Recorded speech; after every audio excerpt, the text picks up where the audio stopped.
নমস্কার বন্ধুরা, আমি পৃথা গাঙ্গুলি নিয়োগী আর তোমাদের সকলকে জানাই আমার চ্যানেলে স্বাগত। বন্ধুরা, আজকে আমি যেটা নিয়ে ভিডিও করতে চলেছি সেটা কিন্তু তোমাদের মধ্যে অনেকেই জানে না, তাই একদম কিন্তু স্কিপ না করে পুরো ভিডিওটা দেখতে হবে।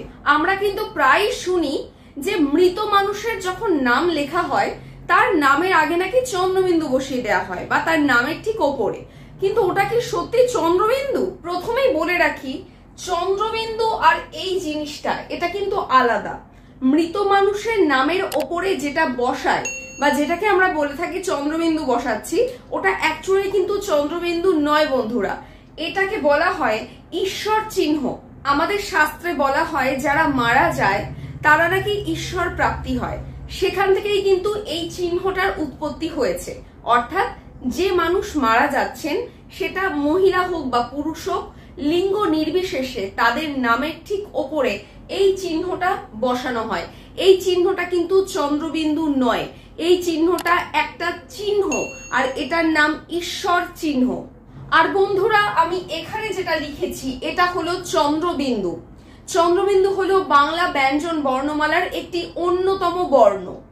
তো চন্দ্রবিন্দু আর ঈশ্বর চিহ্ন এই দুটোর মধ্যে কিন্তু সামান্য পার্থক্য আছে। এই ব্যাপারটা আমাদের খুব গুলিয়ে যায়, আমরা অনেকে জানিই না যে এটা ঈশ্বর চিহ্ন, এটাকে আমরা চন্দ্রবিন্দু বলে ভুল করি।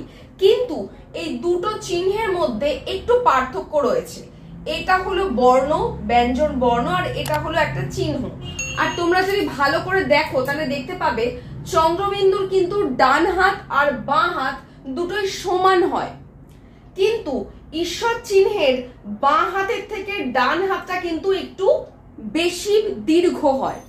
এখানে কিন্তু গঠনগত দিক দিয়ে বা আকারগত দিক দিয়ে চন্দ্রবিন্দুর সাথে ঈশ্বর চিহ্নের একটা পার্থক্য থেকে যায়। বন্ধুরা, তোমরা দেখতে পাচ্ছ আমি এখানে দুটোকে আলাদা আলাদা করে পার্থক্য করে তোমাদেরকে বোঝানোর জন্য রেখেছি।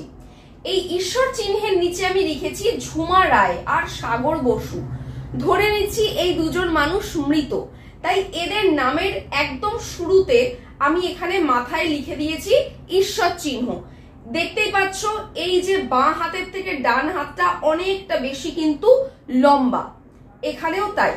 এই দুটো চন্দ্রবিন্দু নয়। আর এখানে আমি তোমাদেরকে দিয়েছি চন্দ্রবিন্দুটা ঠিক কিরকম দেখতে হয় সেটা। এখানে 5 এই যে শব্দটা, পয়ের মাথায় কিন্তু চন্দ্রবিন্দু রয়েছে, তাই এর উচ্চারণটা হয়ে যাচ্ছে একটু নাকি উচ্চারণ। 5 দাঁড়ানো, এবং এখানে রয়েছে চাঁদ। এখানে যদি চন্দ্রবিন্দু না থাকতো তাহলে এর উচ্চারণটা হতো চাঁদ, আর চন্দ্রবিন্দু যদি না থাকতো তাহলে কিন্তু এর উচ্চারণটা হতো 5। কিন্তু যেহেতু এখানে চন্দ্রবিন্দু রয়েছে, চন্দ্রবিন্দু কিন্তু বাংলা ব্যঞ্জন বর্ণের একটি অত্যন্ত গুরুত্বপূর্ণ বর্ণ, তাই চন্দ্রবিন্দু কিন্তু এদের সাথে বসেছে বলে এদের উচ্চারণটাও বদলে গেছে। এদের উচ্চারণ হয়ে গেছে 5 থেকে 5, চাঁদ থেকে চাঁদ।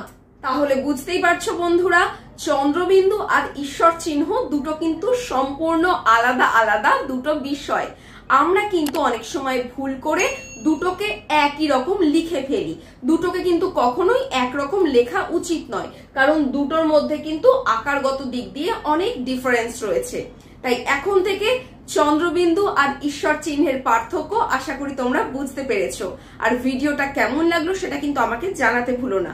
আর এরকম ভিডিও যদি তোমরা আরো পেতে চাও তাহলে সেটাও কিন্তু আমাকে কমেন্ট করে জানিও। আজকের মতো আসছি বন্ধুরা, দেখা হবে খুব শিগগিরই আবার পরবর্তী ভিডিওতে। ততক্ষণ সবাই ভালো থাকো, সুস্থ থাকো, বাই।